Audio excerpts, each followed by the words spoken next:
शौनकादिक संतजन कहते हैं, अज्ञान ध्वांत विध्वंस कोटि सूर्य समप्रभा सूताख्यायी कथा सारम मम कर्ण रसायनम। आपके पास करोड़ों सूर्यों के समान ज्ञान है और जो हमारे अंधकार का विनाश कर सकता है, आप वो ज्ञान हमें दीजिए। शौनकादिक संतजन कहते हैं, बोले व्यक्ति का कल्याण कैसे हो, मानव का कल्याण कैसे हो। हम लोग विचार करें, अभी तो सिर्फ कलयुग बहुत छोटा है, अभी कलयुग मात्र और मात्र 5.5 वर्ष 5000 वर्ष का, इससे ज्यादा बड़ा नहीं है। विचार करिए, जब वो इतना छोटा है तो हमारी ये हालत है, जब कलयुग और बड़ा हो जाएगा तो क्या होगा। पर ये बात बताते हुए मुझे बड़ा हर्ष है कि पहले के समय में हमारी युवा पीढ़ी कभी भी धार्मिक भक्ति में अनुष्ठान में नहीं आती थी, कभी भी उसको भजन कीर्तन कथा भागवत सत्संग से कोई मतलब नहीं था। पर आजकल देखते हैं मैक्सिमम जो अनुभव है, प्राय युवा पीढ़ी बहुत कथा में आजकल आने लगी है। तो मन को इतना शांति होती कि चलो युवा भाई बहन कथा भागवत में आते हैं, बच्चे लोग कथा भागवत में आते हैं, तो उनको मालूम चलता है कि हमारी संस्कृति क्या है, हम किसकी संतानें हैं, हमें क्या करना चाहिए। शौनकादिक संतजन कहते हैं, कलयुग है, 100 वर्ष की आयु है। व्यक्ति कहता है कैसे 100 वर्ष पार होगी, पर 100 वर्ष कब निकल जाती है पता नहीं चलता है। कभी वो बच्चा होता है, कभी बड़ा हो जाता है, पढ़ता है लिखता है, विवाह हो जाता है, बच्चे इत्यादि हो जाते हैं, उनका विवाह कर लेता है, नाती पोते हो जाते हैं, और हम टेंशन लेंगे तो हमारा क्या होगा। सोचा है जब एक सन जला देता है तो 10 सन की अगर गर्मी हमारे अंदर आ गई तो हम तो जलकर राख हो जाएंगे।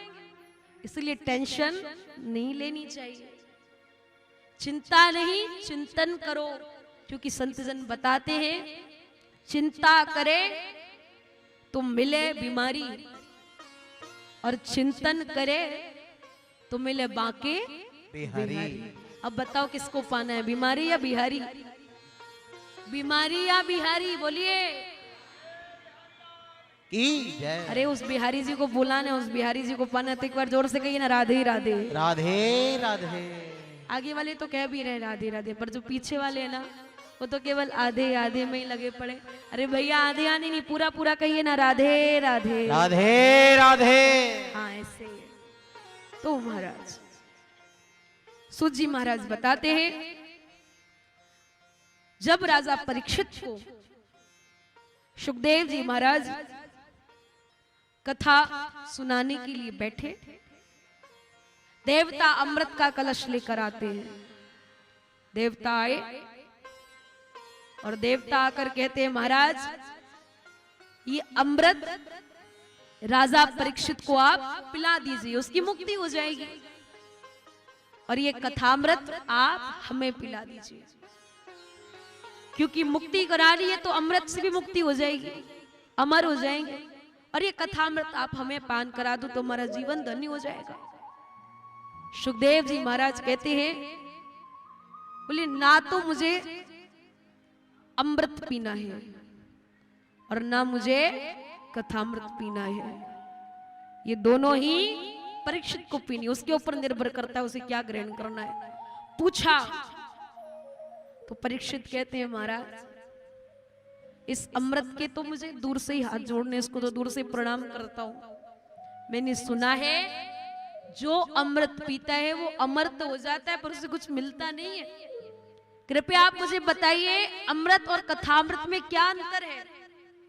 सुखदेव जी बताते हैं, परीक्षित बहुत ध्यान के साथ सुनना, जो अमृत पीता है वो स्वर्ग जाता है, पर जो कथामृत पीता है ना वो स्वर्ग नहीं।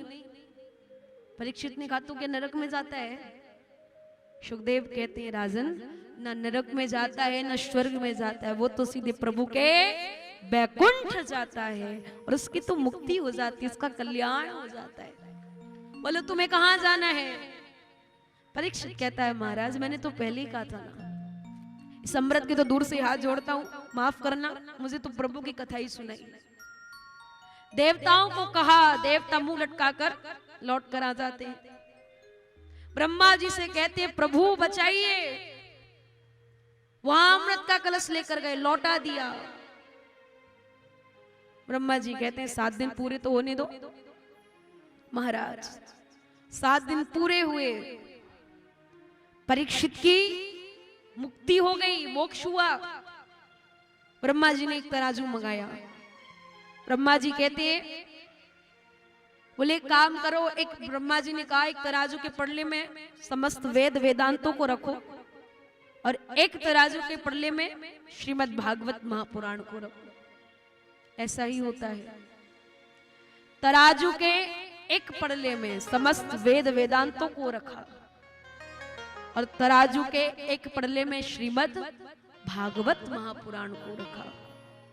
तराजू उठाया तो भागवत जी का पड़ला झुक गया और समस्त वेद वेदांतों के पड़ले उठ गए। ब्रह्मा जी ने तत्काल घोषित कर दिया मैं निरे भगवत रूपम। ये भागवत कोई साधारण नहीं है,